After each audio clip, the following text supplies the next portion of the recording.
This past summer, I released a blog called It's Good to Gamble when I referred to the Raptors GM Masai Ujiri trading away for Kawhi Leonard as a great gamble. Now, this blog and video that you're reading and watching is to let you know why gambling does not work out for everyone. I'm referring to the Brooklyn Nets, who seem to keep on gambling and getting pimped out of their talents and assets.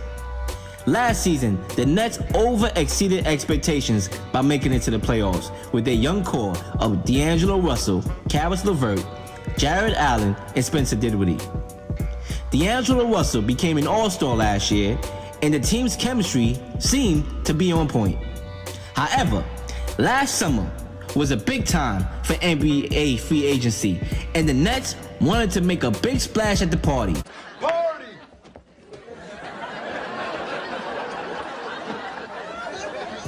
You see, when I went to prom my senior year of high school, I used my little allowance money to rent me a $300 suit. I felt good, I felt good about the way how I looked that night, and I practically won the night with my outfit. But still to this day,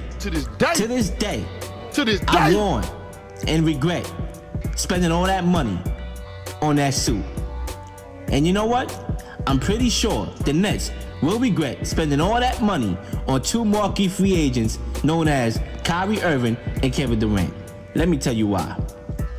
I warned the Nets on my podcast, The Real Lil Show, when I told them to continue to see the progression of D'Angelo Russell and that young core. At that time, Kevin Durant suffered a torn Achilles, and we all knew he would not be playing next season. Durant is on a 4-year, $164 million contract with the Nets and probably won't be half of himself until year 3, if that. The Knicks learned from their gambling mistakes for once as they shied away from KD after the injury. They learned from Amari Stoudemire. They learned from these other guys, right? They said, you know what? KD was supposed to come here all along, but once that injury took place, the Knicks backed out of it.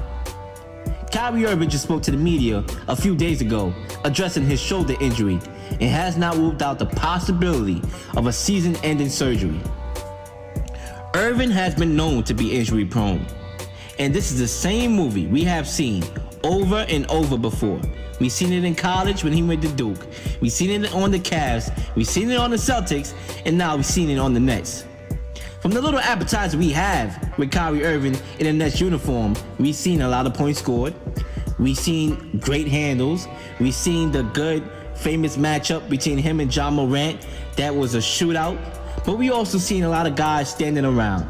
We also seen a lot of guys, not being engaged in the offense and the chemistry not being there as well.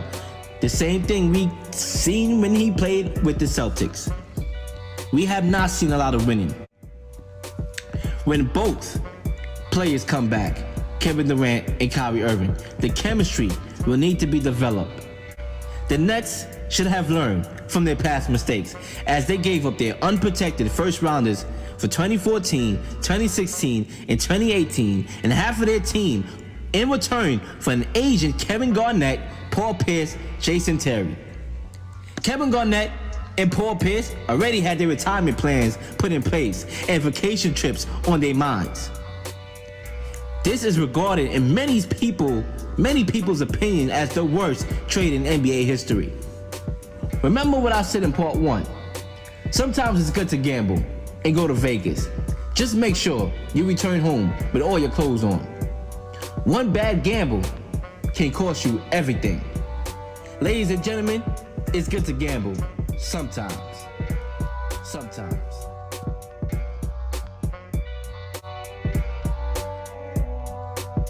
Wait, there's more.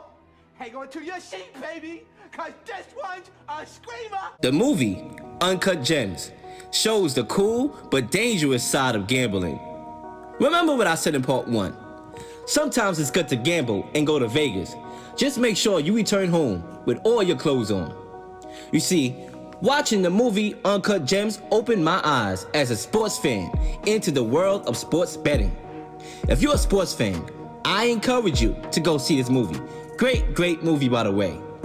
We all know money is placed on sports, and some people may be ass out if things don't fall into place. Sports gambling can seem fun at times, but at times it can be very intense. We all know about NBA referee Ted Donaghy, who betted on the same games he refed. There's reason to believe that he made certain calls to alter games in a direction that benefited him, even though he denied it. Tim served 15 months in federal prison after taking money from a professional gambler in exchange for inside NBA information into games he refed. We also seen a ref in the NFL AFC Championship game celebrating with the Patriots after a touchdown. This leads many people to wonder if these professional sports is rigged. I am not, by any means, a big conspiracy guy, but I wouldn't rule out refs favoring certain teams and certain players. There are certain players in sports like Tom Brady, Aaron Rodgers, LeBron James that get certain calls that other players just won't get. Now that betting continues to be a big part of the sports industry, here's some gems for all of y'all, so y'all don't be hanging from a roof somewhere. Always keep up with the news so you can receive any updates that will be valuable for your bet. If a player is hurt, it won't be a smart move to bet on that person. Another big issue that could be a huge problem for gamblers is load management in the NBA. Superstar athletes in the NBA are now resting, it seems like, every other game to preserve their bodies for the long NBA season. This is much different back then when guys like Charles Barkley and Michael Jordan never took days off. I won't take my chances on betting on Kawhi Leonard in the regular season, as he's known to be the inventor of load management. You don't want to be in the back of somebody's truck naked, only to have Kawhi Leonard, who you betted on, laughing on the bench in street clothes.